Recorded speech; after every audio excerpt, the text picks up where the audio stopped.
राजस्थान के अंदर कांग्रेस पार्टी को, क्योंकि कांग्रेस को राजस्थान में एक ही दिन में दो ऐसे नेताओं ने बड़ा झटका दिया। आप तस्वीरों में देख रहे हैं, ये दीनदयाल उपाध्याय मार्ग है, दिल्ली में भारतीय जनता पार्टी का हेडक्वार्टर है।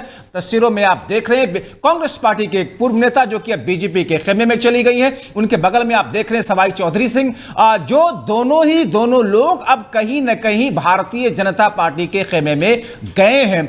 यकीनी तौर पर चुनाव से ठीक पहले दोनों लोगों का कांग्रेस को झटका देना और बीजेपी में जाना कहीं ना कहीं यह दर्शाता है कि अब जाट समुदाय में इन दोनों लोगों की जो पैठ रही है उसका फायदा भारतीय जनता पार्टी पूर्ण रूप से उठाने की जो कोशिश में लगी हुई थी, अब इनके पार्टी में आने से एक बड़ा सहयोग उनको बीजेपी को मिल सकता है। तस्वीरों आप देख रहे हैं सीपी जोशी हैं जो कि राजस्थान के भारतीय जनता पार्टी के अध्यक्ष हैं और इस वक्त उनके गले में बीजेपी का पट्टा डाल करके और बुके दे करके प्राइमरी जो मेंबरशिप होती है, जो सदस्यता होती है, उसको देकर के पार्टी के सदस्य के तौर पर अब दोनों लोगों को रखा गया। हमारे साथ हमारे सहयोगी संजय वर्मा इस वक्त जुड़ चुके हैं। संजय, अभी तक राजस्थान में एक अलग तरह की हलचल चल रही थी, लेकिन दल बदल और कहीं ना कहीं तोड़फोड़ की स्थिति भी अब पैदा हो गई है।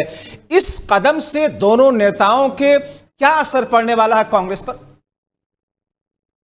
जब्बार, मैं बता दूं कि जिस तरह से राजस्थान में कांग्रेस योजनाओं के सहारे सत्ता में आना चाहती है, लेकिन जिस तरह से कार्यकर्ता और विधायकों की अनदेखी लगातार कांग्रेस में चल रही थी, उसी के चलते ज्योति मिर्धा का जो परिवार है, नाथूराम मिर्धा कांग्रेस के कद्दावर नेता रहे हैं और उन्हीं की पोती हैं ज्योति मिर्धा सांसद का चुनाव लड़ी थी, हनुमान बेनीवाल से जो चुनाव हार गई थी।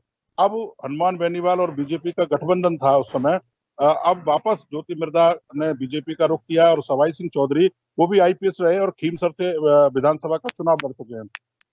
लगातार जिस तरह से मिर्धा परिवार की अनदेखी यहाँ गहलोत सरकार में हो रही थी, उसका आरोप उन्होंने आज ज्योति मिर्धा ने लगाया है कि लगातार कार्यकर्ता की अनदेखी हो रही थी। संजय, क्या इन दोनों लोगों के बीजेपी में जाने से कांग्रेस के लिए नुकसान है या कांग्रेस को लगता है कि साहब नहीं, कोई फर्क नहीं पड़ने वाला?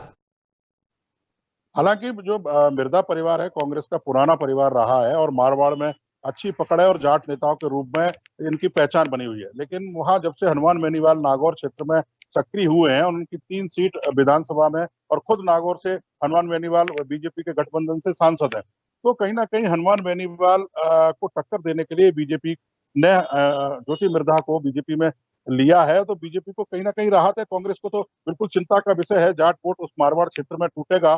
अब देखना है कि कांग्रेस ज्योति मिर्धा की जगह किस जाट नेता को वहां प्रोजेक्ट करती है और उसकी कमी को पूरा कर पाती है। क्योंकि संजय, इन दोनों ही नेताओं का जाट समुदाय में जिस तरीके से मजबूत पकड़ थी, उसका फायदा तो बीजेपी को मिलेगा।